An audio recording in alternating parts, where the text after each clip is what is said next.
Hi, everybody. Welcome to Learning to Sleep a New Way. Tonight's lesson was meant to be day 3, using everyday materials. And we will bring you day 3, but I'm afraid it's going to have to be tomorrow.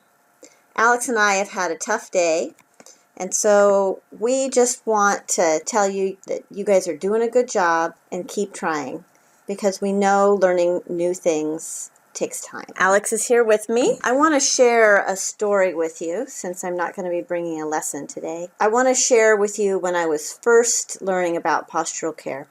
I took a course in Minnesota with Tamara Kittleson-Aldred, and it was an excellent course. It was a 3-day course that was a deep dive into the research, into the anatomy and physiology of how body shape distortion happens, and just case study after case study of kids and adults and older people who had used nighttime postural care really successfully and gotten really good results. And the therapist in me was very excited. In fact, I went back to my hotel the first night and I called Alex, probably remembers, and I ordered the materials I needed online so that Amazon would deliver them by the time I got home from the course. But at the same time that the therapist in me was really excited about the positive outcomes, the parent in me was honestly pretty sad because I didn't think that there was any way that it could work for us.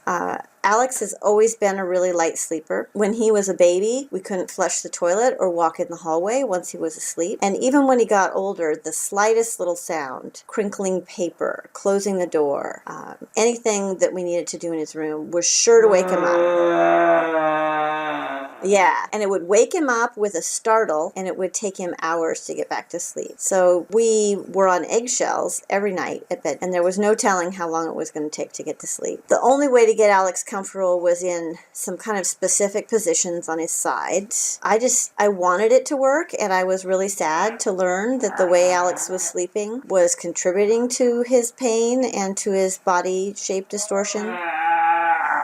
Yeah, but I really didn't think that we could change. Anyhow, so when I got home from the course and I talked to Alex about it again, he decided he wanted to give it a try. And so we just tried it with what we had. We used rolled towels, we used pillows, we didn't even have a supine leg positioner yet, but we did the best we could with what we had. And Alex and I had an agreement that I would tuck him in according to the principles of nighttime postural care in good alignment with a lot of support around him so that he could feel cozy. And I just assumed that he wouldn't be able to fall asleep. So our agreement was that I would tuck him in that way around 7:30, and that around 9 o'clock when I was getting ready to go to bed, I would untuck him and tuck him in his regular way. I figured we could always try again another night, and I figured that 2 or 3 hours of laying straight had to be better than nothing at all. So that's what we did. We were very surprised. Alex fell asleep that very first night. He fell asleep all tucked in, and he slept all night, and really there's been no going back. This has been the way that he sleeps ever since. Then about a week, the pain that had Alex taking Advil every morning, pain in his hips, gone.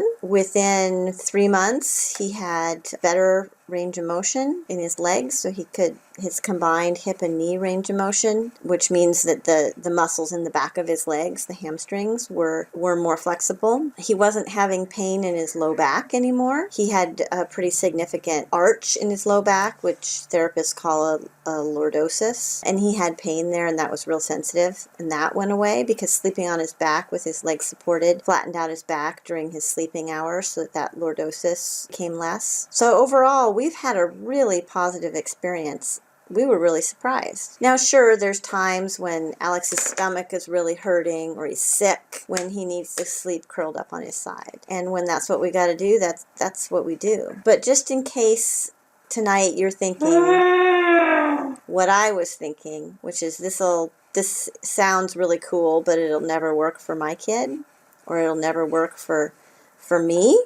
If you're thinking about it for yourself, my encouragement to you is give it a try first and give yourself some time to get used to it and then decide if it's for you or not. Because with your thinking brain, you can think of all the benefits. You can see all the reasons why. You know that you don't want your body shape to change. You know that you want to your muscle tone to relax. You know that you want your range of motion to improve, but it's really hard to make a change. So that's my encouragement to you tonight, is just try it first. See if maybe there can be some small changes. I think Alex had something that he wanted to say to everybody, so I'm gonna move the camera over to him. What did you want to say to everybody today, Alex? You were doing a good job. You're doing a good job too. We'll see you tomorrow night.